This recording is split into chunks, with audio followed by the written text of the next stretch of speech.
Coastal रोडवर patch वर्कची बातमी लोकशाही मराठीनं दाखवताच त्याची दखल थेट पंतप्रधान कार्यालयानं घेतलेली आहे। मुंबईच्या सागरी किनाऱ्यावर मास्टिकचं काम करण्यात आल्याचं पंतप्रधान कार्यालयानं आता स्पष्ट केलेलं आहे। मुंबई किनारी कोणतेही खड्डे नसल्याचंही पंतप्रधान कार्यालयानं जाहीर केलं, पण रस्त्यावर पॅच वर्क केल्यानं उंचवटे तयार झाले असून याचा फटका वाहन चालकांना होत असल्याचं वृत्त लोकशाही मराठीनं दाखवलेलं होतं। या सगळ्याविषयी अधिक माहिती घेण्याकरता थेट जाते कोस्टल रोडला आपले प्रतिनिधी आहेत त्या ठिकाणी भूषण शिंदे यांच्याकडे।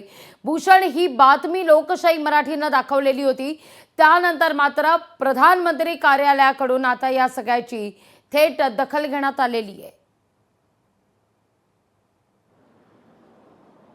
नक्कीच लागवी पंतप्रधान कार्यालयानं थेट लोकशाही मराठी वृत्तवाहिनीची बातमीची दखल घेत कुठेतरी कोस्टल रोडवर जे काही संताप जो आहे सध्या आपल्याला व्यक्त करताना पाहायला मिळतं। सध्या मी त्या मुंबईच्याच कोस्टल रोडवर आहे, जो मुंबईचा अत्यंत असा बहुचर्चित अशा प्रकारे हा प्रकल्प आहे। संपूर्ण प्रकल्प पाहिला तर कुठेतरी कोट्यावधी रुपये या संपूर्ण प्रकल्पावर खर्च केले आहेत। मात्र तरी सुद्धा अगदी पावसाळ्यापूर्वीच या संपूर्ण रस्त्यावरती आपल्याला खड्डे आणि ते खड्डे बुजवण्यासाठी मारले डांबराचे पॅच सध्या आपल्याला पाहायला मिळतात। सध्या आपण पाहू शकतो, आपल्या फ्रेममध्ये पाहू शकता सध्या मुंबईच्या या कोस्टल रोडवरती आपल्याला काहीसे पॅच पाहायला मिळतात, ज्यामध्ये खड्डे होते, मात्र ते खड्डे बुजवून त्यावरती डांबराचे जे पॅच आहेत ते सध्या आपल्याला झाले पाहायला मिळतात। या संपूर्ण पॅचमुळे कुठेतरी उंचवटा जो आहे तो आपल्याला निर्माण झालेला पाहायला मिळत आहे। त्यामुळे कुठेतरी वाहन चालकांना मोठा सामना सध्या इथून करताना पाहायला मिळत आहे। हा संपूर्ण मार्ग जो आहे तो आपला गतिमान मार्ग आहे, त्यामुळे वाहनाचा वेग जो असतो तो सुद्धा आपल्याला इथं जास्तीत आपल्याला पाहायला मिळतो। त्यामुळे अगदी वाहन जेव्हा वेगात असताना सुद्धा या संपूर्ण उंचवट्यामुळे कुठेतरी वाहनात धडका सुद्धा आपल्याला बसताना पाहायला मिळत आहेत।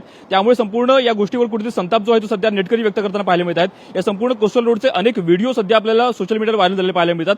अनेक नेटकऱ्यांनी, अनेक मुंबईकरांनी या संपूर्ण गोष्टीवर संताप व्यक्त केलेला आहे। अगदी कोट्यावधी रुपये खर्च करून सुद्धा मात्र या संपूर्ण रस्त्यावरती पॅच करावे लागत असतील तर कुठेतरी या संपूर्ण रोडचा दर्जा जो आहे तो काहीसा कमी आहे का, असा देखील सध्या आपल्याला सवाल उपस्थित झालेला पाहायला मिळतात। त्यामुळे संपूर्ण या गोष्टीवरती दखल सध्या स्वतः पंतप्रधान कार्यालयाने घेत कुठे या संपूर्ण गोष्टीवरती काहीसा संताप व्यक्त केलेला आहे। मात्र मुंबई महानगरपालिकेने संपूर्ण गोष्टीमध्ये लक्ष देत कुठेतरी या संपूर्ण रस्ता जो आहे तो पुन्हा एकदा पूर्वत होईल अशा प्रकारे देखील काहीसा विश्वास जो आहे आपल्याला व्यक्त केलेला पाहायला मिळत आहे। लागवी अगदी भूषण, तुर्तास धन्यवाद तुम्ही दिलेल्या एकूणच या सविस्तर माहिती करता।